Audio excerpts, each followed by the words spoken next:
There is a war being fought right now, in every paycheck, every rent payment, every scroll through a stranger's success story, and almost no one realizes they are losing it. Most people believe wealth is built by working harder, waking earlier, grinding longer. They believe if they simply survive long enough inside the system, security will eventually arrive. This is the great illusion that has kept generations trapped in the same financial position their parents occupied, and their grandparents before them. Sun Tzu observed something the modern worker has never been taught: the greatest generals never won by fighting harder. They won by refusing to fight the wrong battle in the first place. Most people are fighting the wrong battle. They compete for a paycheck instead of building a position. They chase income instead of engineering leverage. They spend their most valuable years in combat they were never positioned to win, and by the time they realize it, the years are already gone. This is not a video about budgeting. This is not a video about hustle. This is about something far older and far more dangerous to ignore: the strategic architecture the wealthy use to build fortunes that outlive them, while everyone else builds a paycheck that dies with them. Because here is the truth no one tells you in school: money is not inherited. Strategy is inherited. The families who stay wealthy for 3, 4, 5 generations are not smarter. They are not luckier. They simply learned, often by accident, sometimes by design, the same principles Sun Tzu laid out over 2,000 years ago on the battlefield. Positioning before conflict. Patience before profit. Terrain before attack. Somewhere right now, someone your age is making the exact same income you make, and quietly building something that will still be paying their grandchildren long after they are gone. The difference between you and them is not talent. It is not even opportunity. It is strategy. By the end of this, you will understand exactly why most people fight for decades and end up with nothing to pass on, while a strategic few build something that compounds far beyond a single lifetime. But before you can build a legacy, you have to understand the first mistake almost everyone makes without ever noticing it.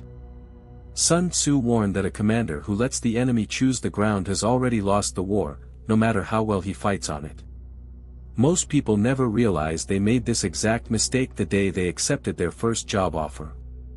A salary feels like safety. It feels like progress. But look closer, and you will see the terrain was never chosen by you.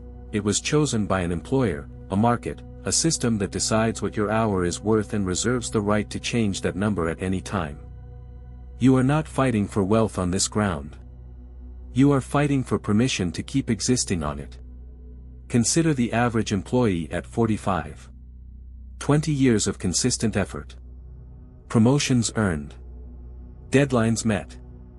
And yet the balance sheet tells a different story than the resume does, because effort was spent on terrain that was never designed to build ownership. It was designed to rent time. This is where almost everyone gets trapped. They mistake motion for progress. They mistake a rising salary for rising wealth, never noticing that both can rise together while net worth stays flat for decades. Rockefeller understood this instinct for terrain before anyone gave it a name. While competitors fought each other for market share in drilling, he positioned himself in refining and distribution, the ground beneath the ground, the terrain nobody else thought to claim. He was not working harder than his rivals. He had simply chosen where the war would be fought. Ask yourself honestly, are you fighting for a paycheck, or are you positioned to own something? Most people never ask this question until the years they could have used to reposition are already spent.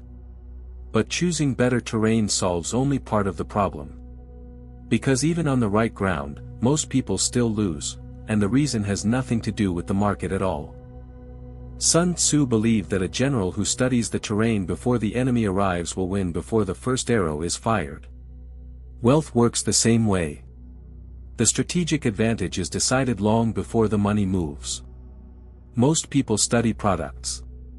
The wealthy study terrain, where attention is concentrated, where competition is thin, where value is about to shift but has not yet been priced in. This is not prediction. It is observation sharpened into strategy. Rockefeller again offers the clearest lesson. While every rival driller fought over the same crowded wells, he asked a different question entirely: where does the real bottleneck sit? The answer was refining and shipping, unglamorous ground nobody else wanted to occupy. By the time his competitors understood what he had claimed, the terrain was already his, and the war was effectively over. The same pattern repeats today, just wearing modern clothing. Consider real estate investors who bought in overlooked neighborhoods years before revitalization, while everyone else fought over the same expensive, obvious properties. Consider early employees who joined unglamorous companies solving unglamorous problems, only to watch their equity multiply while their friends chased prestige at companies already fully priced by the market. This is where the wealthy think differently. They are not asking, what is popular right now? They are asking, what terrain is undervalued, and why has no one else claimed it yet?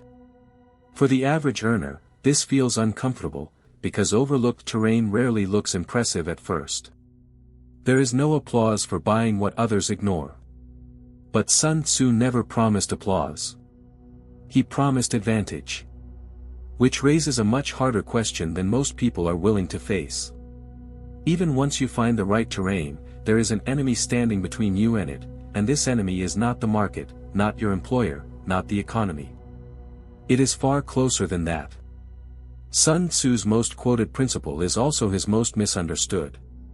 Know the enemy and know yourself, and you will win 100 battles. Most people apply this outward, studying markets, competitors, opportunities. Almost no one applies it inward, where the real threat to their wealth actually lives. The invisible enemy is not the economy. It is not inflation, or a bad employer, or bad luck. It is the quiet psychological pattern that expands spending exactly in step with income, so that no matter how much is earned, nothing is ever kept. This is where almost everyone gets trapped without noticing. A raise arrives, and within months, a new car payment absorbs it. A promotion arrives, and the apartment gets bigger. The income rises, year after year, and yet the space between income and expenses, the only space where wealth is actually built, never widens at all. Picture two co-workers earning the same salary for a decade. One's net worth climbs steadily. The other's stays flat, sometimes negative, despite identical pay. The difference was never the paycheck. It was the invisible war each of them fought, or failed to fight, against their own instinct to spend at the ceiling of what they earned. Sun Tzu never fought a battle without first understanding his own army's weaknesses. He knew that an enemy who understands your terrain but you do not understand your own impulses will still defeat you. This is the trap lifestyle inflation sets, not through a single bad decision, but through 1,000 small ones that feel harmless in isolation. The uncomfortable truth is this: most people will never build wealth on any terrain, however well chosen, until they win this quieter, more private war first. But winning it is not about restriction. Sun Tzu's next principle reframes patience itself, not as sacrifice, but as siege. Sun Tzu warned against the drawn-out siege that bleeds a kingdom dry, but he also understood something subtler: some battles were never meant to be won quickly at all. The patient siege, properly resourced and correctly positioned, was often the only path to a victory an open battle could never achieve. This is the principle almost every broke but busy person misunderstands about wealth. They want the open battle, the quick campaign, the fast raid, the dramatic win. But compounding does not work like a raid. It works like a siege. Slow pressure, applied consistently, against a target that cannot hold forever. Consider the siege of a fortified city in ancient warfare. The walls do not fall in a single day. They do not even appear to weaken in the first month, or the sixth. To an impatient observer, nothing is happening at all.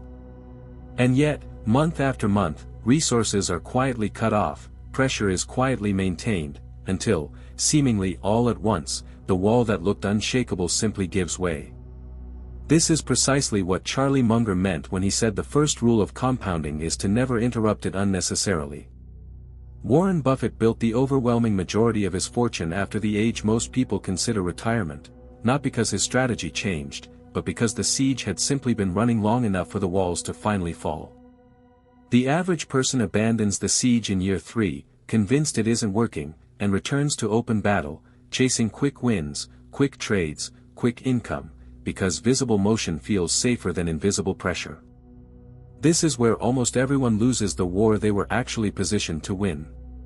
Sun Tzu would say the real danger was never the length of the siege. It was the commander who lost faith in it too soon. But a siege cannot be fought alone. Every successful campaign in history required something the lone operator almost always lacks. Sun Tzu never fought his greatest campaigns alone. He understood that alliances could accomplish what even the strongest army could not, extending reach, multiplying force, securing terrain no single commander could hold by himself. Wealth follows the same law, though almost no one teaches it this way. The average person is taught to see wealth building as a solitary act. Work harder. Save more. Figure it out yourself. But this is precisely the terrain the wealthy abandoned generations ago. They understood that capital, knowledge, and time are all resources that can be borrowed, combined, and multiplied through alliance, and that refusing to do so is not discipline. It is inefficiency disguised as virtue. Consider the small business owner who spent a decade trying to fund growth entirely through personal savings, moving at the pace of a single soldier, versus the founder who formed the right partnership, brought in capital or expertise they didn't personally possess, and multiplied their position in a fraction of the time. The lesson was never about working harder than the competition. It was about refusing to fight the entire war with only their own resources. This is where the wealthy think differently. A mentor is not a favor, it is intelligence gathered from someone who already walked the terrain. A strategic partnership is not a compromise, it is a force multiplier. Even inherited wealth, at its core, is simply an alliance across time, one generation lending its position to the next. Most people never notice what happens next to those who refuse all alliance. They remain capable, hardworking, and permanently limited to the ceiling of their own two hands. But even the strongest alliance eventually meets its test, because leverage without preparation is simply exposure waiting for the wrong moment to arrive. Sun Tzu's most quoted line on victory is also his most misunderstood: the general who wins does so before the battle is ever fought. Victory, in his view, was never decided in the clash itself. It was decided in the months and years of preparation that came before anyone noticed a battle was coming at all. This is the principle that separates families who build lasting wealth from those who build only a single generation of it. The moment most people begin thinking about protecting their money is the moment they already need to, when a health crisis arrives, when a business is sued, when a death in the family forces decisions no one prepared for. By then, the terrain has already been lost. The strategic few move differently. They build the legal and financial architecture, the trusts, the wills, the structures that determine how wealth moves, years before any of it is urgently needed. Not because they expect disaster, but because Sun Tzu never waited for the enemy to arrive before choosing his ground. Consider two business owners, each building a company of equal value. One waits until a lawsuit or health scare forces reactive decisions, scrambling to protect assets under pressure, often too late to fully succeed. The other quietly puts structures in place years earlier, when nothing seems urgent at all, and when the crisis eventually comes, as it does for everyone, it finds a fortress instead of an open field. This is where almost everyone gets trapped. Preparation feels unnecessary precisely when it matters most, because the threat has not yet arrived to make it feel real. But even a fortress built correctly still faces one final test, the one Sun Tzu considered hardest of all to win. Sun Tzu understood that even the strongest kingdom could collapse within a generation if the wisdom that built it was never passed to those who inherited it. He would not have been surprised by what modern research quietly confirms: the overwhelming majority of family wealth disappears by the third generation. Not because the money runs out. Because the doctrine does. The first generation builds wealth through necessity, they have no choice but to learn strategy, because survival demands it. The second generation often preserves it, having watched the war fought up close. But the third generation frequently inherits only the treasury, never the campaign that built it. They received the castle without ever learning why the walls were placed where they were. This is the quiet failure point almost no wealthy family plans for. They transfer accounts, property, and title, but not the terrain reading, not the patience of the long siege, not the instinct to prepare before a crisis arrives. Money without doctrine is simply a resource waiting for someone untrained to spend it. Andrew Carnegie understood this danger well enough to build institutions designed to outlive any single heir's judgment, libraries, universities, foundations engineered to carry forward a mission rather than a mere sum. His wealth was never the point. The doctrine behind it was. This is where the wealthy think differently, and where the strategic few break the three-generation curse entirely. They do not simply leave money behind. They teach the terrain. They pass down the patience. They make the next generation students of the same war, not merely recipients of its spoils. The mandate was never the money. It was always the mind that built it. And this is the final shift Sun Tzu would want you to carry forward. Every principle in this campaign points back to a single truth Sun Tzu understood long before wealth had a modern definition: the war is never won in the moment of visible action. It is won in the quiet decisions almost no one sees, the terrain chosen years in advance, the patience maintained through a siege others abandon, the alliances formed instead of refused, the preparation completed long before any crisis arrives to demand it. Most people will spend decades fighting a battle they were never positioned to win, chasing income on terrain someone else chose for them, mistaking motion for progress, mistaking a rising salary for rising wealth. By the time they recognize the pattern, the years spent inside it are already gone. You now understand something most people never will. Wealth was never primarily about money. It was about strategy, about choosing ground deliberately, knowing your own weaknesses before the market ever tests them, holding the siege when others panic, and building the architecture of protection before it is ever needed. This is the shift that separates a single generation of effort from a legacy that compounds beyond one lifetime. Not luck. Not talent.